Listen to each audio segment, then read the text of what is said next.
Buenos todavía días, ¿cierto? Sí, súper día, la 11. Buenos días a todos y todas. Quiero partir por transparentar que me van a escuchar la voz un poco tembleque, porque primera vez que estoy en un auditorio con tanta gente de salud hablando sobre feminismo. Entonces voy a transparentar eso inmediatamente. Y además porque me permito decir que tengo una de mis grandes maestras, además, sentada enfrente, cosa que también me pone nerviosa. Así que, doctora Marisa, yo no sé si le han dado un aplauso ya hasta este momento, pero yo creo que se lo merece absolutamente.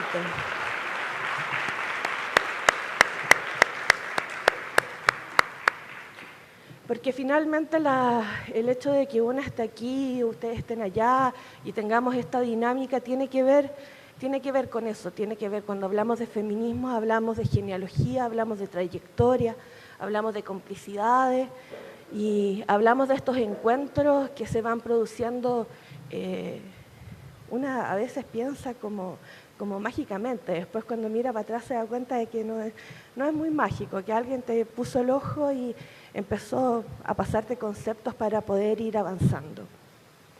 Francisca planteaba un título de la canción sumamente ambicioso. Cuando a mí se me invitó con ese título y a un grupo bastante más reducido de quienes están acá. Por lo tanto, yo decidí cambiar un poco, porque además soy feminista, soy rebelde, entonces cambio un poco las cosas. Y vamos a tratar de, en lo posible, establecer un diálogo. Yo sé que es bien difícil con el formato del edificio, de la sala, pero yo creo que entender finalmente lo que es el feminismo implica mucho más de conversación que solamente vertir conceptos, especialmente en un contexto como el que estamos hoy en día, que el feminismo, la movilización y la decisión de tomar un domicilio, un lugar, una vereda, un espacio chiquitito político está pasando cotidianamente. Entonces, hablar de feminismo solamente con un PPT es complejo. Pero bueno, tratamos de ponerle un título y pusimos comprender a grandes rasgos los fundamentos básicos y líneas de acción de los feminismos. Como Francisca planteaba, mi nombre es Natalia Flores, yo formo parte del Observatorio de Género y Equidad, que hay un loguito que está arriba, es una organización, una fundación, hoy en día que tiene ya 12 años, su directora es la socióloga Teresa Valdés Echenique, junto con Marisa, parte del movimiento histórico feminista y que fue creando las políticas públicas con perspectiva para transversalizar género y que ha ido formando históricamente hombres y mujeres dentro del espacio. Además, formo parte, estoy a cargo de la coordinación del programa de género del Instituto Igualdad, que es un instituto de pensamiento político y además me da un domicilio político desde el que hablo también. Yo lo transparento en la conversación, yo soy militante del Partido Socialista y por tanto formo parte del Instituto Igualdad. Lo que no quiere decir es que vaya a hacer alguna propaganda del partido en esta conversación y si lo hago, siéntase con todo el derecho a manifestarse absolutamente. Me pidieron que partiera con una pregunta, pero como decía, como una rebelde, no lo hice en el documento, pero me gustaría que levantáramos las manos primero para conocerlos un poquito. Quisiera saber cuántos médicos y médicas hay aquí presentes. No sé si nos miramos. Súper, muchas gracias. Pueden bajar la mano. También educaditos y educaditas. ¿Cuántos estudiantes y estudiantas de medicina hay acá? Muchas gracias. Debo entender que también son todos de la Chile o hay de otras universidades. ¿Cuántos de la Chile? De la Universidad de Chile, lo entendemos, ¿no? No del equipo. Esa la pregunta la podemos hacer en el café. ¿De la Católica? Ah, mira. ¿De USACH? Harto USACH. Está sentada ahí la USACH, parece. Se sentó juntita. Vinieron juntas desde allá. Diego Portales, allá Diego Portales, seguramente me faltan muchas universidades, pero no quiero ofender a nadie. Finisterrae, por ejemplo. Ah, mira, yo lo dejé así como fueron ya hay dos. Muy bien, bienvenidos los dos. ¿Se conocen? Pero podría levantar la mano para que se identifiquen, para que no anden solo en la Finisterrae pensando en género. Bueno. Vamos a hacer el último ejercicio antes de partir, que es para que yo también me relaje, ¿sí? Esto también es parte de mi relajo. ¿Quién sabe qué es el feminismo? Ahí van a estar mirándome, ¿qué voy a decir? ¿Quién cree que sabe? Ay, ahí se levantaron varias manos. Ya. Y la última, esta sí es la última. ¿Quién ha participado en las últimas tomas? En las últimas marchas, para no dejarlo en las tomas. Sí. Un cuarto, yo pensé que iban a haber más manos. Algunos acercamientos antes de entrar a definiciones. Definiciones de feminismo hay muchas y hay variadas en términos de los distintos acercamientos hacia el feminismo. Sí quisiera partir como sacando algunos estereotipos, que son estos como que además nos acompañan en todo el proceso del feminismo finalmente, ¿no? El feminismo no es una postura política única, existen varios feminismos. Sino que al contrario se compone de diversas corrientes de acción y de demandas sociales. Yo creo que eso es muy importante decirlo porque de repente uno dice, por ejemplo, cuando han pasado como imágenes en las marchas, dice, no, esto a mí no me representa, y en realidad no tiene por qué necesariamente representarlo o representarla o representarle o representar y le pone like. Más que hablar de feminismos como singular y homogéneo, yo lo que les quiero invitar es a que hablemos de los feminismos.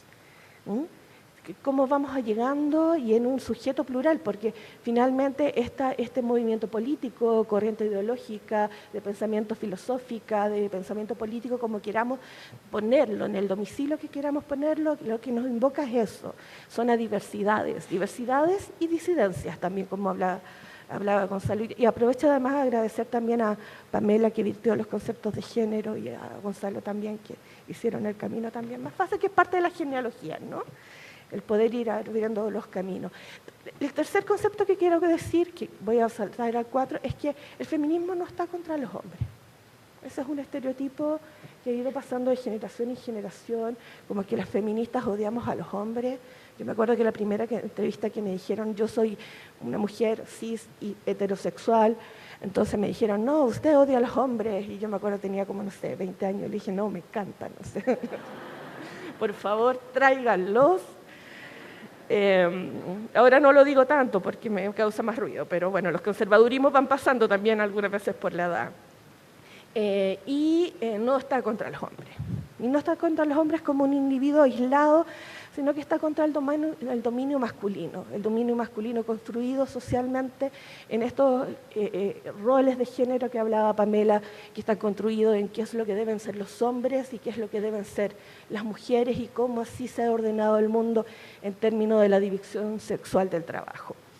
Y eso también le tenemos otro nombre, ¿no? Las feministas ponemos muchos nombres también en las ciencias sociales, bienvenidos a las ciencias sociales, ponemos muchos nombres, como ustedes usan muchas siglas, nosotros usamos muchos nombres, y le decimos patriarcado, ¿no? Esto es como el nombre de te siento Patricio, pero le dicen pato, esto es el patriarcado, pero también le decimos machismo, ¿no? Es más conocido también así. Y existen tantos feminismos como van a existir formas de opresión y de subordinación de mujeres en el mundo. No es un movimiento personalista, no es una corriente política personalista, porque al suponer y al entender de que existe una diversidad de personas, no solamente hombres y mujeres, sino personas, por lo tanto es un movimiento colectivo, y es un movimiento colectivo dinámico, está en constante construcción y también de deconstrucción. No sé si han escuchado también este concepto de deconstrucción, ¿no? Podemos levantar la mano lo que hemos escuchado de construcción. Yo lo voy a hacer levantar y bajar la mano todo el rato para que nos movamos también un poquito, ¿no? Nos construyen de una forma y en el momento que tomamos conciencia de eso nos podemos ir deconstruyendo, ¿no? Si te limpiaran las chakras, te estarían sacando como cositas. Y tampoco postula la subordinación de lo femenino, básicamente, sobre lo masculino. Lo que busca el feminismo es reivindicar a las mujeres como un sujeto político reprimido históricamente y desde ahí articula discursos y articula acciones. Lo digo porque también otro de los estereotipos que se ponen son esto de que las mujeres, odiamos a los hombres y por lo tanto, hay una frase que a mí me gusta mucho, ¿no? Que al macho lo queremos ver arder. Y en realidad no estamos planteando que vamos a quemar a los machos ahí en la hoguera, traigan madera y hacemos igual, hace frío, igual está bien. Pero no se trata de eso, sino que se trata de cómo se ha ido construyendo la masculinidad. Y yo siempre trato de partir así porque la idea es como ir sacando estos estereotipos que nos van poniendo, estas etiquetas sobre qué es lo que es ser feminista o lo que es el feminismo. Y como me pidieron de todas formas que diera conceptos, vamos a ver algunos acercamientos en conceptos. La Real Academia Española, que ustedes saben que es muy importante para las ciencias sociales y para el mundo en términos de la construcción del lenguaje, nos aporta como dos miradas o dos conceptos. Una que es una doctrina social favorable a la mujer. Ojo, yo quiero dejar una etiquetita ahí que dice que está hablando de la mujer. Recién dijimos que el feminismo es un movimiento básicamente colectivo y plural, no singular. Y a quien concede capacidades y derechos reservados antes a los hombres. De repente, si uno quisiera explicar así como bien básico o bien de acercamiento, quizás está un concepto que nos podría como hacer entender, ¿no? Las mujeres sí han estado subordinadas, existen derechos que han estado reservados para los hombres, pero igual nos dejan una restricción que lo nombraba Pamela y Gonzalo, que es finalmente lo que se habla del binarismo. ¿Ustedes saben lo que es el binarismo? Pueden levantar la mano los que sí. Muchas gracias, me encanta esta levantada y bajada de mano. El binarismo, para quienes no lo saben, es una mirada de cómo están construidas también los roles y las personas. Implica que solo existen hombres y mujeres. No existe nada entre medio, por lo tanto, tu sexualidad, tu comportamiento, tu vida está construida en términos de casi de tu biología, ¿no? Existen hombres, existen mujeres, no existe nada más entre medio. O sea, todo lo que es trans, todo el desarrollo de la discusión de la bisexualidad, de lo LGTBI, de lo intersexual, no existe en esta definición. Y claramente porque es la Real Academia Española y la Real Academia Española es una continuadora del conservadurismo de la construcción del lenguaje, diríamos, de las ciencias sociales, ¿no? Hay otro concepto que utiliza que dice que es un movimiento que exige para las mujeres iguales derechos que para los hombres. Simple, claro, conciso. Pero en la construcción del feminismo, las feministas cuando empezaron a ver esto, obviamente hace mucho tiempo, se dieron cuenta que estas definiciones no les servían mucho, ¿no? Nos construían ciertos patrones que no les permitían mucho avanzar y dijeron, bueno, ¿por qué no pensamos nosotras como un poquito de qué se trata el feminismo? Y aquí hay una disquisición absolutamente mía y por eso está en primer lugar, porque es otra de mis maestras y otra de las personas que en general desde el feminismo chileno tratamos de recalcar mucho, que es la Julieta Kirwood. Podemos levantar también la mano nuevamente quienes saben quién es la Julieta Kirwood. Mire, esto hace 5 años hubieran sido 3 manos, así que a mí me alegra mucho que sean más manos. Julieta Kirwood es una socióloga chilena, que empezó parte del feminismo latinoamericano, que empezó a pensar en términos de que este movimiento que estaba puesto en Occidente, vamos a verlo después cómo se transmitió y cómo empezó a ordenarse las primeras, ha salido mucho en la prensa esto de la primera, la segunda, la tercera ola, si estamos en la cuarta ola del feminismo, ¿no? Esta marea que va avanzando, va y vuelve. Y Julieta Kirwood fue una chilena muy importante para el movimiento feminista latinoamericano, porque creó una frase, en realidad no la creó ella, sino que nosotros decimos que la tejió, porque ella tejía, físicamente tejía, entonces iba tejiendo como conceptos, pero también tejía chalecos muy bonitos, por cierto. Entonces ella tejió esta frase que quizás a ustedes les hace sentido hoy en día, que dice que exige la democracia debía estar en los 80 la democracia debía estar en el país, porque se luchaba por recuperar la democracia, pero no solamente en el país, sino que también tenía que estar en la casa, ¿no?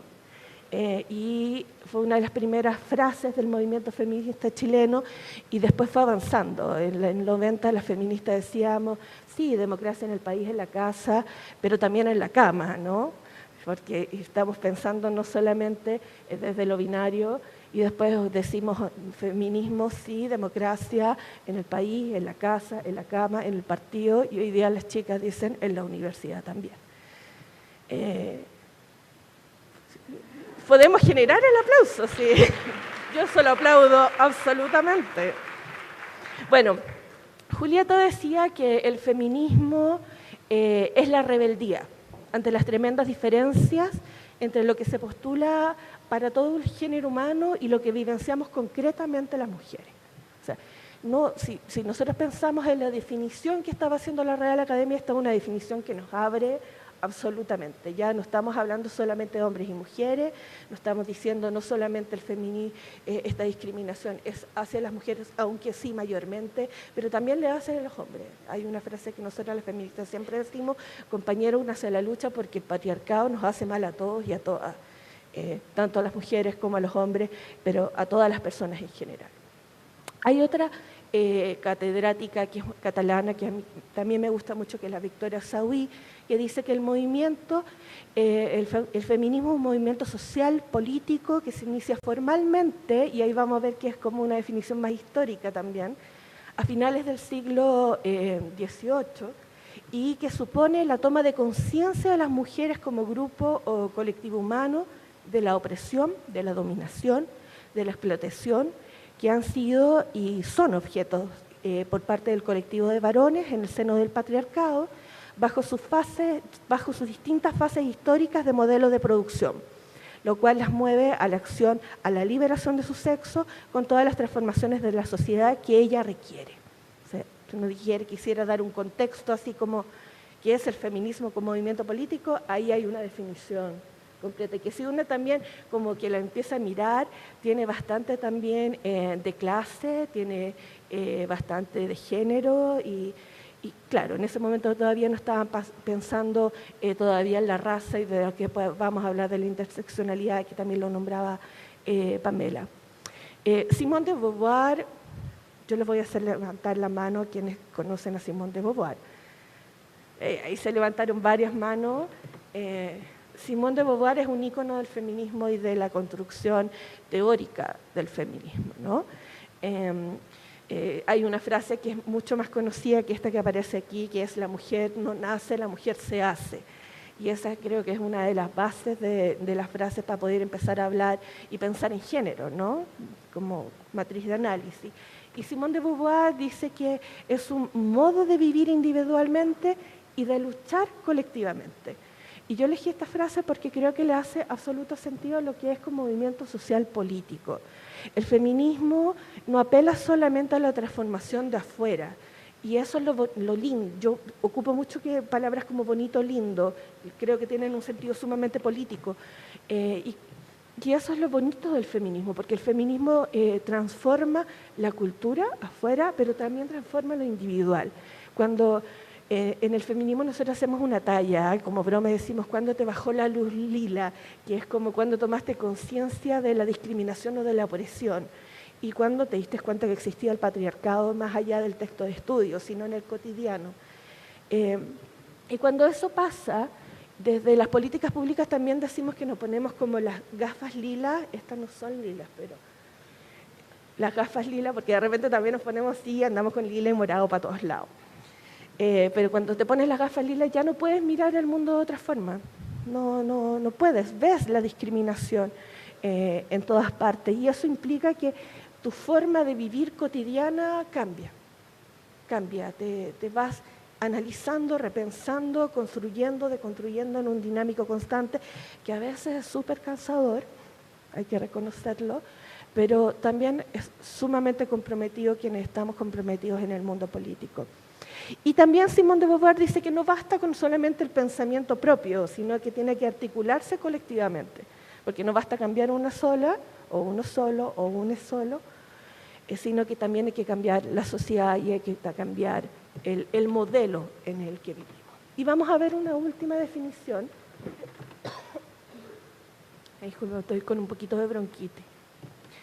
Que es de Celia Amorós, que es una catedrática española, que dice que entendemos por feminismo, de acuerdo con una tradición de 3 siglos, un tipo de pensamiento antropológico, moral y político que tiene como su referente la idea racionalista e ilustrada de la igualdad entre sexos. También es y me quedan 10 minutos y tengo chorro mil cosas, pero bueno, después ustedes la pueden mirar más. Vamos, bueno, esto yo ya se los dije, que finalmente esto. Vamos a llegar acá. Como decíamos, el feminismo no es solamente individual, sino que es político y es colectivo. Y también tiene historia. A veces, de repente, uno piensa que las cosas siempre empiezan, y eso es como de repente un mal de todos quienes llegamos a esto que después pasa, que es la juventud, ¿no? Que es que pensamos que todo se está haciendo recién ahora, nunca más se hizo y nunca antes se hizo. Y el feminismo, cuando se cuenta en términos de historia, se cuenta en términos de olas, que también es una imagen, es una pieza bien bonita, porque finalmente avanza, retrocede, se construye y va cambiando de tonalidades diferentes. Y hay una primera ola del feminismo, que ustedes va a quedar la presentación, entonces la pueden ir viendo mayormente, que tiene como su primera exponente, o su mayor exponente en realidad, a Olympe de Gouges. Y esto yo encuentro que en la historia es súper importante, porque de repente uno habla como de la Revolución Francesa y la Declaración de los Derechos de los Hombres, ¿no? Y dice, bueno, qué fantástica esta imagen de la toma de la Bastilla con esta mujer, además que mostraba sus pechos, ¿no? Ahora que estamos en toda la polémica de la discusión si se pueden mostrar los pechos o no para la protesta, y ahí está toda su plenitud. Olympe de Gouges fue con los revolucionarios y les dijo, oye, la liberación está súper bien, terminemos con la monarquía. Esto sí, claramente es una cosa de privilegio, pero los privilegios no solamente son del rey con sus plebeyos, sino también aquí hay privilegios de género. Y aquí hay revolucionarios y hay revolucionarias. Y ella escribió una declaración de los derechos de las mujeres en 1791 y los revolucionarios de Francia en ese momento su respuesta claramente fue guillotinarla. La matan. No hay registros muchos si alcanzaron a leer la declaración, pero la declaran antirrevolucionaria porque estaba tratando de trabajar otros temas que no eran, y finalmente la matan. Y ahí hay una parte muy interesante, porque ella decía en esta declaración que deben ser igualmente admisibles para todas las dignidades, puestos y empleos públicos según sus capacidades y sin más distinción que sus virtudes y sus talentos, ¿no? Posteriormente viene la segunda ola, que habla del feminismo liberal, sufragista y de la igualdad. Y yo creo que quizás una de las olas más conocidas.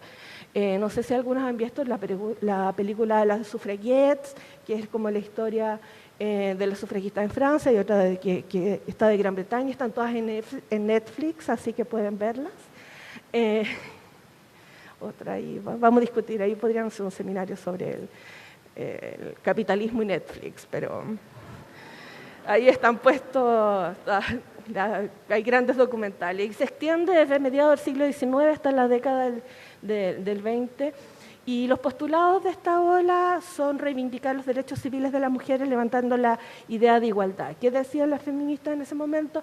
Nuestra lucha es el sufragio. Nosotros queremos votar, ¿no? Hay un libro muy bonito en Chile que se llama Queremos votar en las próximas elecciones, que podemos dejarlo también en la bibliografía para que puedan verlo.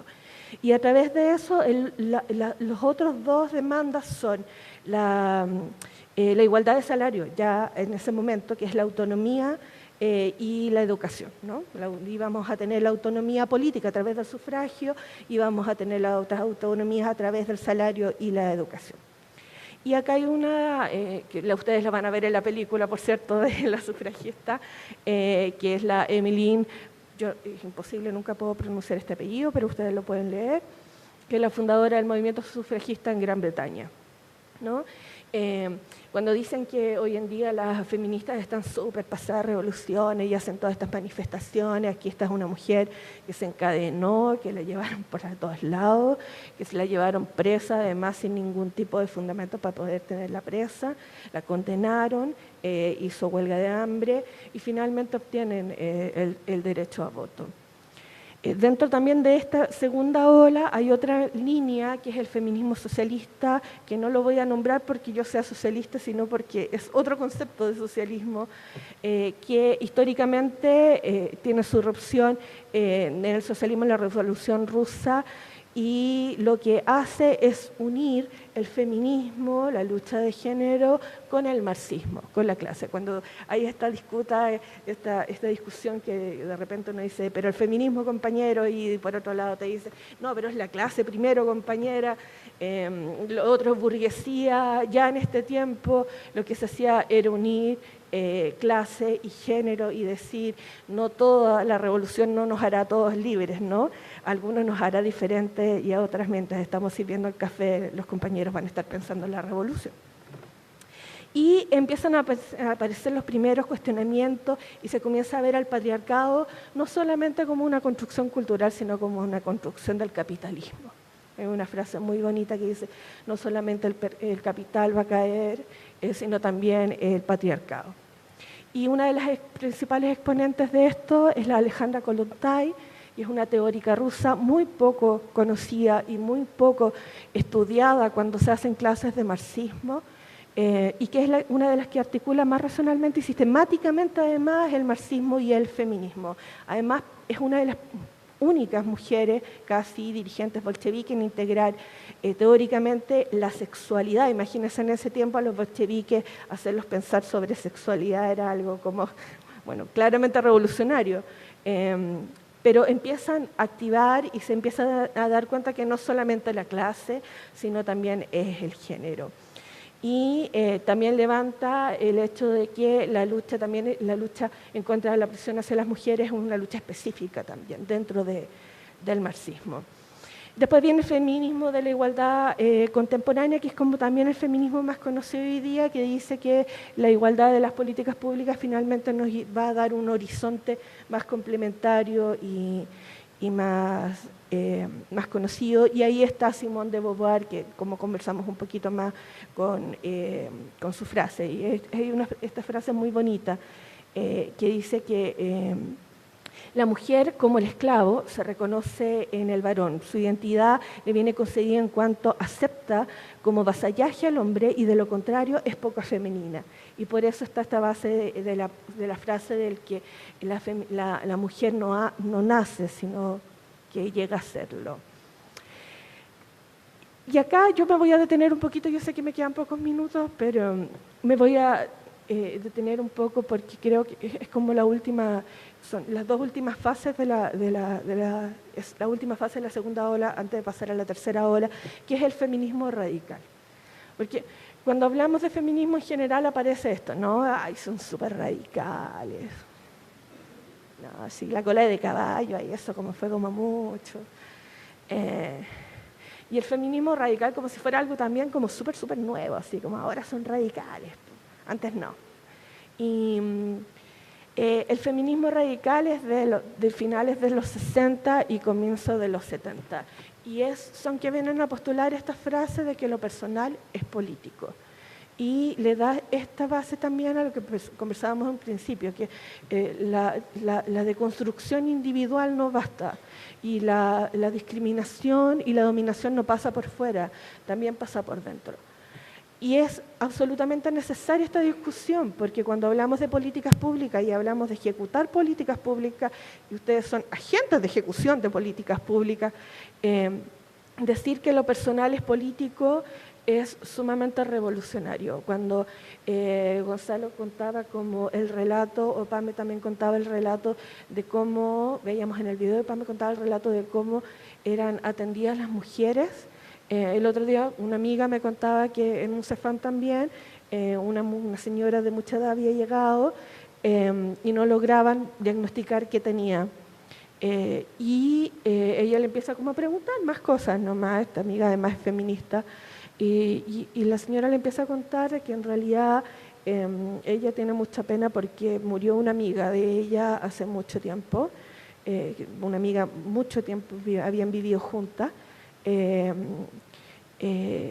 Yo siempre cuando me contaba esta historia pensé que iba a terminar con que eran lesbianas, pero no eran lesbianas, y eran amigas hetero, pero ella había pasado por 4 médicos hombres, o 4 médicos o médicas, y nadie le había preguntado qué le pasaba con esta amiga. Ella siempre decía, no, es que murió mi amiga, entonces le decía, no, ya, bueno, súbese a la pesa, veamos acá, no, que tiene que bajar de tiempo. Si sé que vas a subir muchos carteles, lo sé, no te preocupes. Yo sé que es tu rol, no te voy a odiar. Y finalmente ella le empieza a contar que tiene mucha pena con esta amiga y esta señora se pone a llorar, una señora de 60 años, 65 años.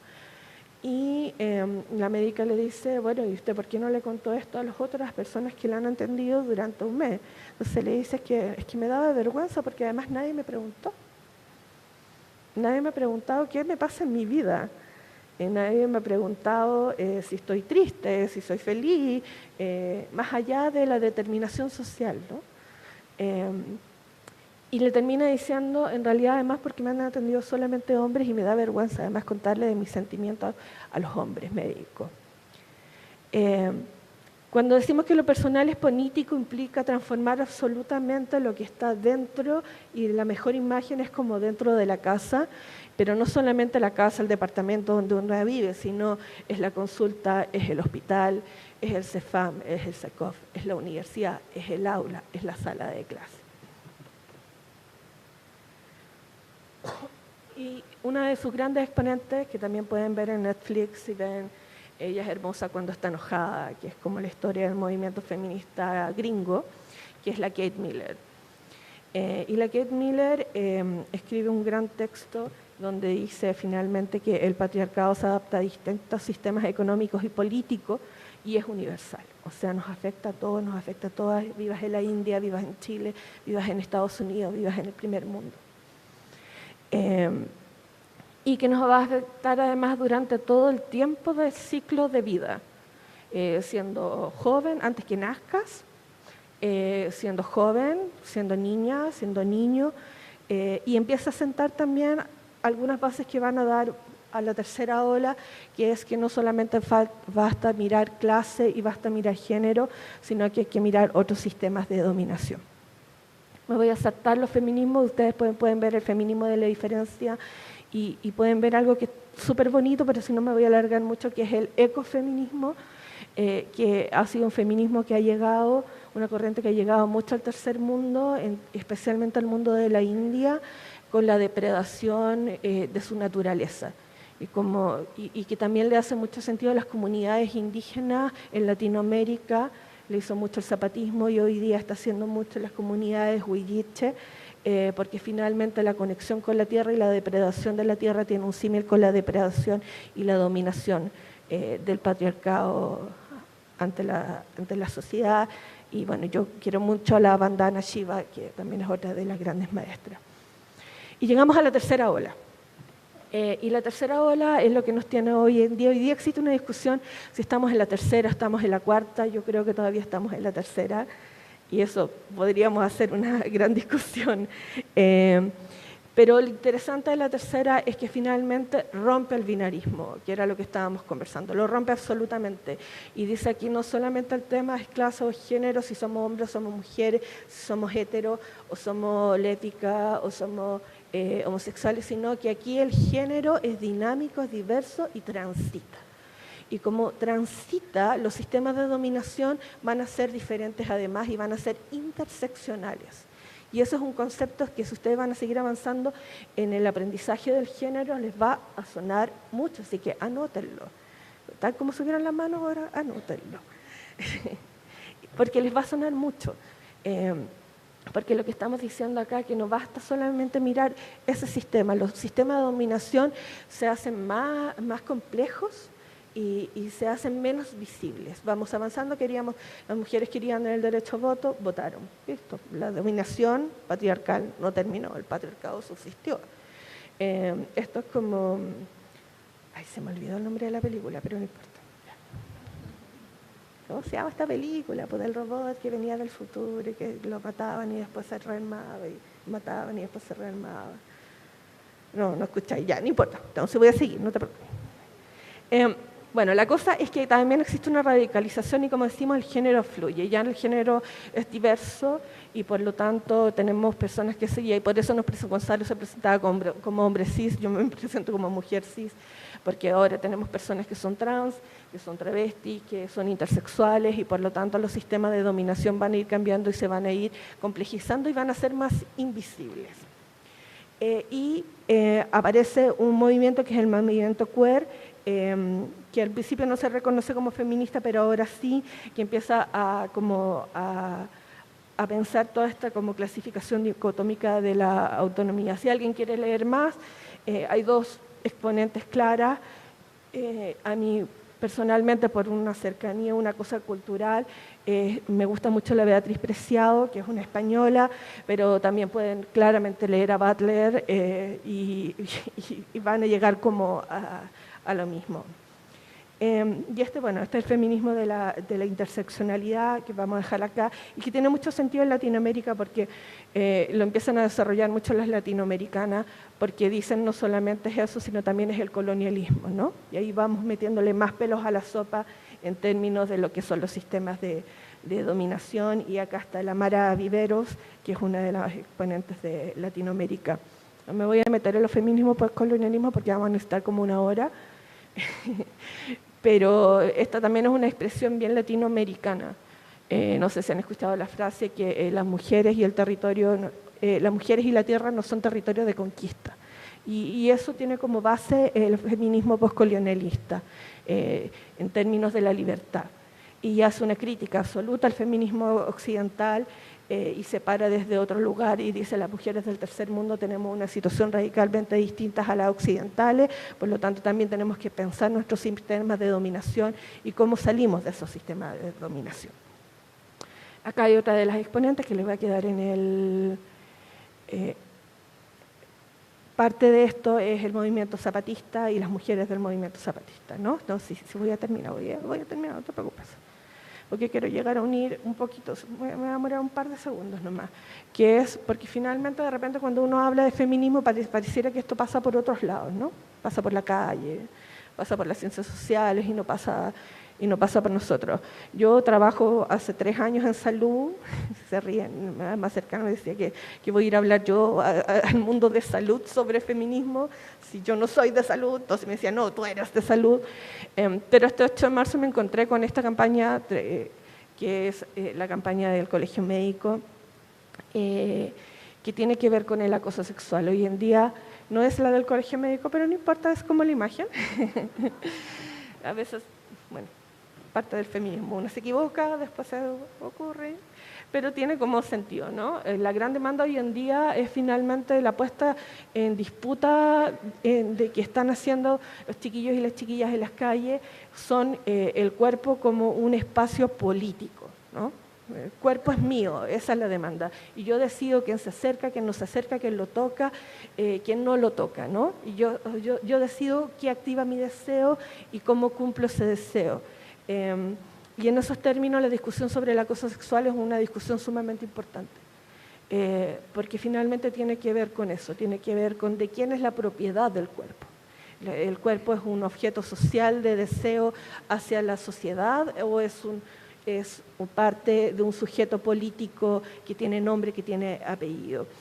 Y Gonzalo mostraba algunas frases que habían salido, ahí está la campaña del Colegio Médico. Porque de repente uno piensa que como que esto pasa en otros espacios, no pasa en espacios que son más privilegiados como podría ser el mundo de salud, ¿no? Y lo que yo quería decir es que cuando yo llegué a salud yo venía a la sociedad civil, por lo tanto yo venía a un espacio que era súper horizontal y me encontré con un espacio súper jerarquizado, bastante clasista, en parte racista, no estoy diciendo que ustedes sean racistas, pero como sistema y estructura era un sistema súper segmentador.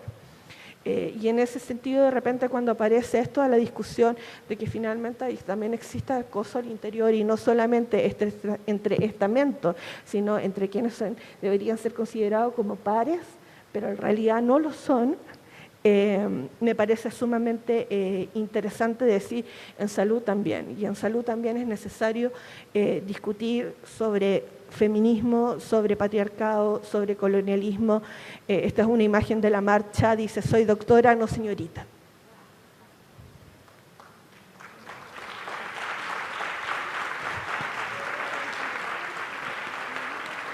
Sí, voy a terminar.